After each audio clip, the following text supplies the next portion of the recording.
Next on Wildlife Emergency, a difficult operation on a duck reaps some surprising results. Gosh, my goodness. This is a very unusual case. A young fox must be saved from deadly parasites. I will give him some series of bath with a medicated shampoo that will help a lot. And doctors race against the clock to get an injured osprey back to the wild. That was good. Take one into radiology. We got a problem here. We have the opportunity to give these animals a second chance. But he's a little one. He's a very small one. Nice, strong heartbeat. He's very handsome. With wildlife, humans are a big part of the problem, and I just want to try to be part of the solution. Turn it up a lot more. You not only need to read the mind of your coworkers, you need to read the mind of your patient. We got 5 minutes to go before we hit 3 hours. To save a wild animal's life and get it back into the wild, that's what it's all about.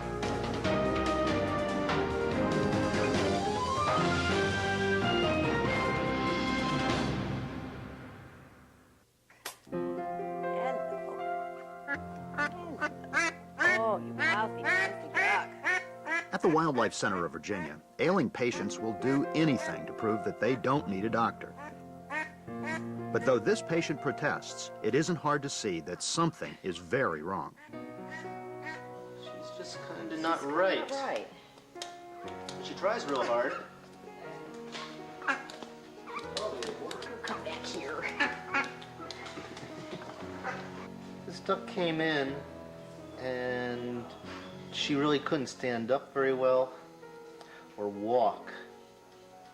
When we were doing our complete exam, she does have a mass of some kind in her neck that doesn't belong there. And the question is her inability to walk connected to the mass that's in her neck? So we're going to do some blood work and do some diagnostics and probably end up surgically exploring that neck to find out what's in there. There is the soft tissue swelling right there, obviously on the lateral, and there it is on the other view. You can tell that there is definitely a mass here. You can't tell either if it's circumscribed or not Yeah, you can't tell. on the x-ray. Right. Right. But I still think we should go ahead and take this bird to surgery and explore this neck and see exactly what this mass is and probably remove it. Sounds like a good plan. Well, let's do that this morning. Real easy to Having determined with Dr. Ned the best approach to removing the mass, Dr. Julie rushes to attend to the next patient. Okay, maybe. This young fox had the misfortune of becoming separated from his family and was found wandering alone, very unhappy. Do you know when he came in? Oh. Yesterday afternoon when we got back. Okay, okay. We need to give him antibiotics. As a veterinarian, Dr. Julie, the center's newest intern, has seen dogs infected with mange. But this is her first opportunity to observe its effect on a wild animal. Okay, let's just check the front part of her body, front legs. Mange is a skin disease caused by a mite, skin mite, Sarcoptes, which is extremely common in canids, dogs, foxes, coyotes. And it's very, very contagious. Another tick there that we'll have to take off. It's just sucking the blood. If allowed to go unchecked, mange could encourage other diseases to take over and eventually kill the fox. She has so many baby ticks. The only thing we need to do now is just put her on antibiotics and give her shampoos regularly just to make sure that we get rid of the bacteria on the surface of her skin. It should also help to remove all these crusts, and that will make her feel much comfortable. Is it painful? I mean, Well, it causes a very severe inflammation of the skin, so it's like if you would have burns on your skin. So it is painful. It's very bothering. We'll have to shampoo him once a week, and to do that, we'll have to put him under anesthesia because he won't let us do it. With the course of treatment determined for the fox, Dr. Ned prepares to operate on the duck with a fleshy mass on its neck. Next duck. Come on, lady. Come on, lady. She first must be anesthetized. Take a deep breath. The anesthetic gas that we use is very safe and very rapid acting. Since we don't use any tranquilizers or pre-anesthetics, she'll recover from the anesthetic pretty quickly. Did I screw it on too tight? It's fine. Okay, let's give her a little more gas. She's wiggling. Give me a half an inch In all directions. in all directions, so that'd be really... Got it. Sorry, duck. Once the surgery site is plucked and isolated, the operation can begin. This lump is the abnormal mass that's not supposed to be there. We're going to make an incision and slide the skin back and see what it is and see if it needs to be removed, which it probably does. Okay, Dr. Julie, you'll take a swab for me, and we are cutting. Ready. Waterfowl, they always bleed like this. Their skin is very, very vascular. We need to stop this little bit of bleeding we have, or else it'll obscure what else we're trying to find here. All right, pull back in. Managing the anesthesia, Sarah must constantly monitor the duck's vital signs. Sarah is listening to this bird's heart using an instrument called an esophageal stethoscope. By having Sarah put the tube in and out of the bird's esophagus, I can tell where this mass is in relation to the esophagus. As the operation proceeds, the risks involved become apparent.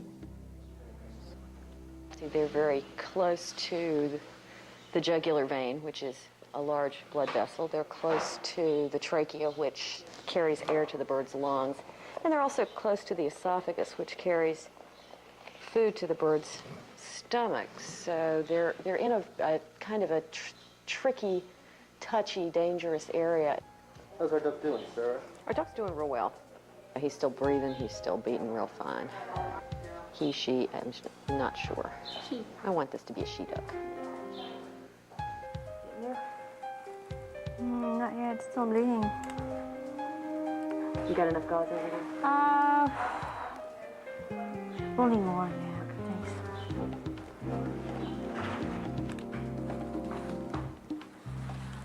I think you got it. An hour into the operation, the lump finally comes into view. I think that's our mass right there. It looks like it's sitting adjacent to the trachea. That's the quack organ. Is it? Don't lose it. No, don't lose it. Square in the corner of your pack. Oh, you want more? Jeez. It's going to be a record. Mass was more difficult to remove than I hoped it was going to be, and it took a little longer, but I think I got it all. It's just a question of what it is. We'll need the histopathologist to tell us that. What the tissue specialist determines in the lab may provide some answers to better treat this patient. That will work.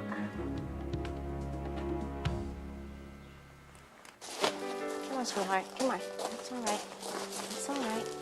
In a flight cage outside, Dr. Julie examines an osprey who has been at the center for 2 days now, recuperating from a bad leg injury. That's a good bird. It was here on the banks of the Potomac River in northern Virginia, just yards away from the nest where the osprey was hatched, that game warden Richard Goska found the bird lying wounded. I took it to the local rehabilitator, Diane O'Connor, who's licensed by the state of Virginia and the federal government to handle these birds. She has more knowledge than I do as far as where to go and what to do with it. The bird was down for a day and a half. They're dehydrated. They need other attention. The bird had a fish hook, which was in its leg, which was probably causing it to stay on the ground and not fly. And the hook was rusty, could cause a bad infection in the leg. So he needed immediate medical attention. Though the fishhook was quickly removed, at the center, Dr. Julie and vet student Rachel must continue to monitor the site of the injury. Looks old. There's no sign of infection there. There's no swelling. An external exam may not reveal the early signs of infection, so the osprey receives regular doses of antibiotics. Their beaks are extremely sharp, even on the edges. Oh, really? That's how you do this one? And it's very powerful, so you have to be very careful. Oh, yeah, I know. Oh, yeah. All right, you're okay. All right, let's put this back on. Okay, so we're gonna take some blood. Oh, it has very nice, plumpy veins. It's gonna be easy. see. The only way to be sure the bird is healthy enough for release is by completely screening his blood. We need to know if he's anemic. We need to know if he has any infection going on inside. It could be a septicemia. It could be a liver problem. It could be about anything.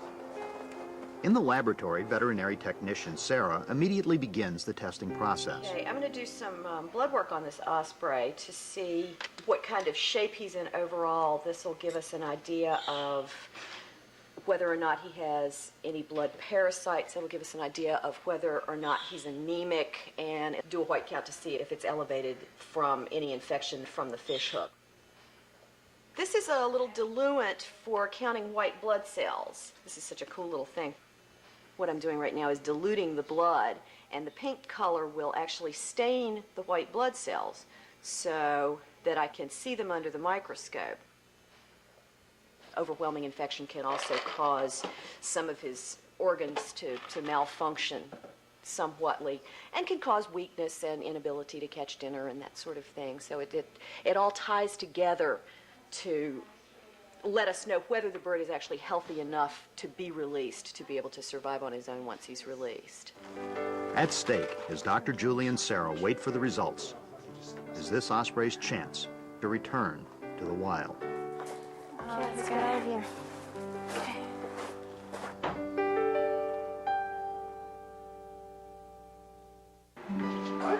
Okay, switch way. Toward me.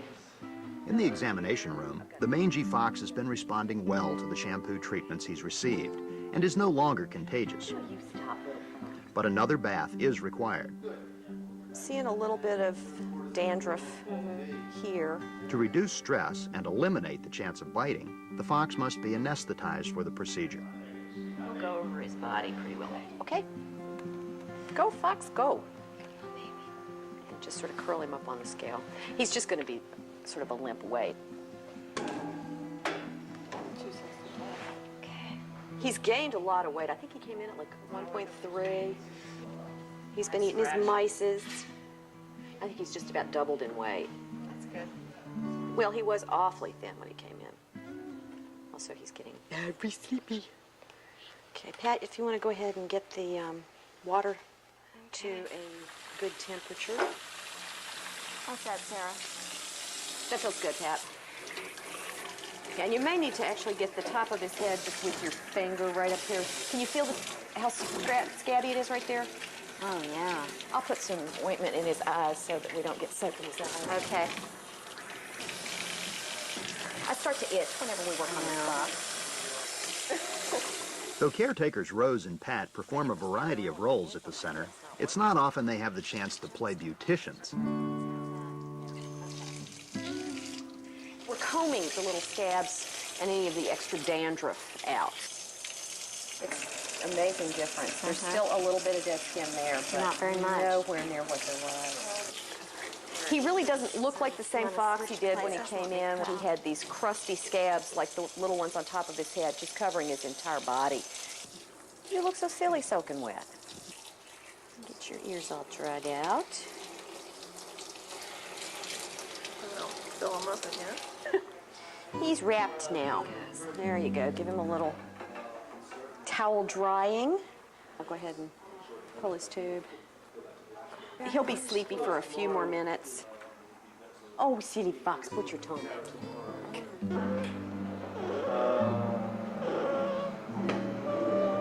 You look so good, little scabby fox. It really does. He was so scuzzy when he came in. I just can't believe it. If the mange can successfully be removed, the fox's immune system will begin to recover.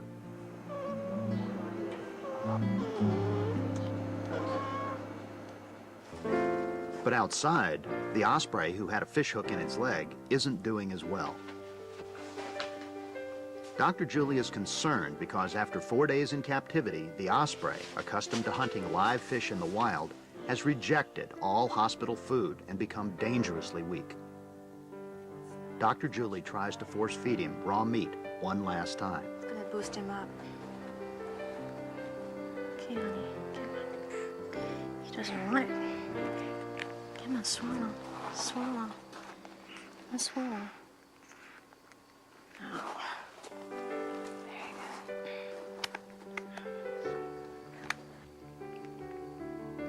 I don't think this is gonna work. It's just too stressful for him. We're gonna have to tube feed him instead. Resorting to tube feeding a formula of chopped fish, Dr. Julie knows that she has to get the bird back to the river as soon as possible so he can gather food on his own. Hold the light for me. Okay. He needs to be near some water, ponds, rivers. So our main goal here is to release him ASAP. And in the laboratory, Sarah's results are promising. There doesn't seem to be an abnormally large number of white blood cells at the moment, which is possibly good for Mr. Osprey. It might get him home a lot quicker. Okay, little girl. The duck's recovery on her first day after major surgery must be assessed. Let's take a look at the incision. Hi, how you feeling this morning? Looks Yeah. pretty good. Well, she's very alert. She is. And she ate overnight. Let's see how strong she is. Come on. Just show us what you can do. She holds her neck better, and I think she has more strength now than yesterday. I don't know if you think so, but for the rest, I think she's still very much taxing. When she's down on her box, you know, she's not really standing up. She's Right. We'll continue during this convalescent period post-surgery with the vitamin E injections that she's been getting. Right. And continue her antibiotics. And wait till we get our biopsy back. That should be. Oh, probably 5 days. Oh, that's good. It's not too bad. Yeah. All right. Oh wow! Hey Ned. Yes. Check this out. Got our cap on the duck. Good night. Yeah. What do we have? Days later, the report does arrive, and the results provide shocking news. It's cancer. They think it's cancer. Malignant lymphoma. Lymphoma. My gosh. My goodness. That would be very uncommon in any duck. Well, that's a bad prognosis. Certainly.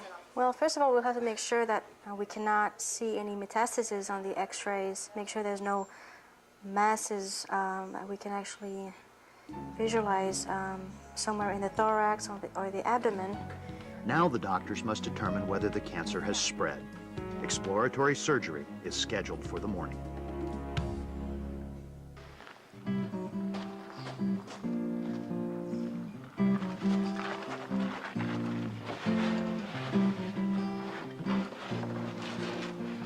In an outdoor cage, the mangy fox now has a beautiful coat of fur, and Dr. Ned and rehabilitation manager Amanda evaluate whether he can be released. Uh-oh. He's alert. He's curious. He's inquisitive. And he looks suspicious of us, which is always a good sign. Good.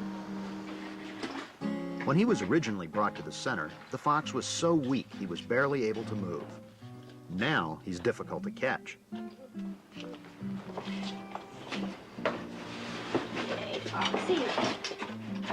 He'll have to put up with captivity just a little longer as Amanda and Julie take him back to the area where he was found. Want to get him? Source, yes. There's a good water source nearby. And plenty of poison ivy. Yeah, let's put the blanket down. This field is just great for mice and all kinds of little fox food that he would like, so we're really happy with this location. How about right here? There's kind of a little clearing. Oh, yeah, actually. it's even better. Okay, Julie, you do the honors. All right, we'll try to make him run away this way because the water source towards is right the in this water direction. would be ideal. Releasing a completely cured little fox must be done cautiously. Hey, No, it's buddy. okay. It's all right. Just dump him out. Fine. Bye-bye, sweetheart. It's not too sure. Your mom's around here. Go find her. Good boy. There it goes. The speed with which the fox vanishes is final evidence that he will now have the strength to find his family or make a new family of his own.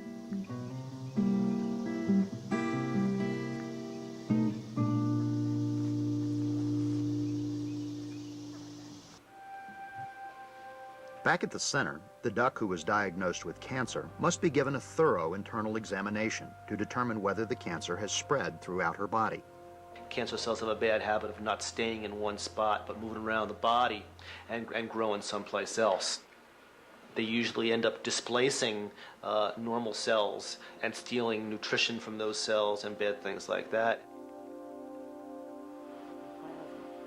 I'm just looking for any signs of abnormality. Abnormal growths, masses, tumors. By using the laparoscope, Dr. Ned is able to thoroughly examine whether the duck's major internal organs have been affected by the cancer. Everything so far looks very normal. I'm looking at the right kidney and it looks fine. And the adrenal gland right next door to the kidney looks fine. Looking at loops of intestines, and they look pretty good. Everything looks pretty normal.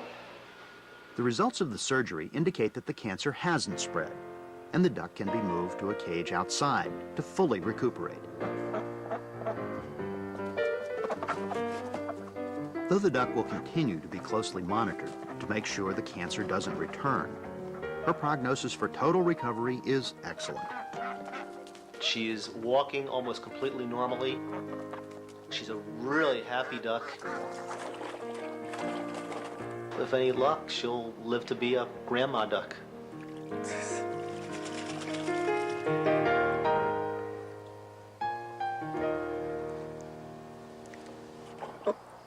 Cheered by the duck's successful recovery, the doctors move on to give a flight test to the osprey, whose refusal to eat in captivity has made it essential to release him as soon as possible.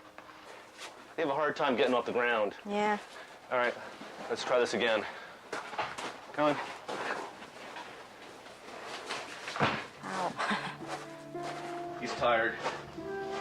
If you can scare him this direction.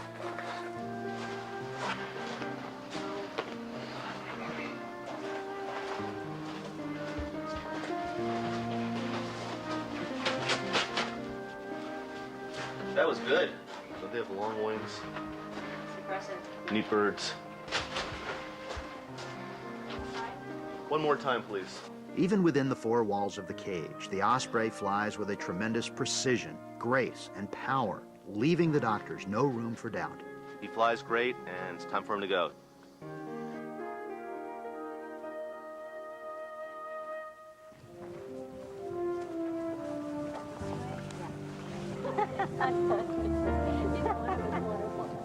At the side of the Potomac, many of the people who have helped the osprey gather to bid farewell.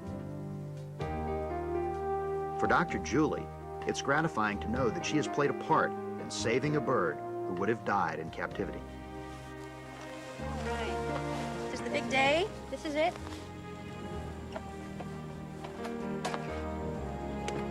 Okay, Pam, if you can come and help me.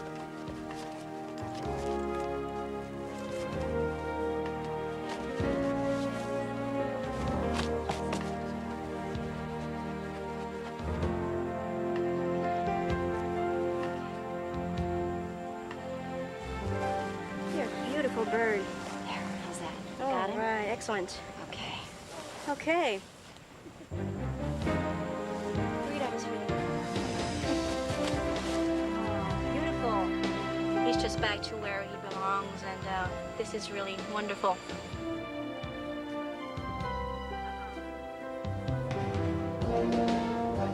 Good.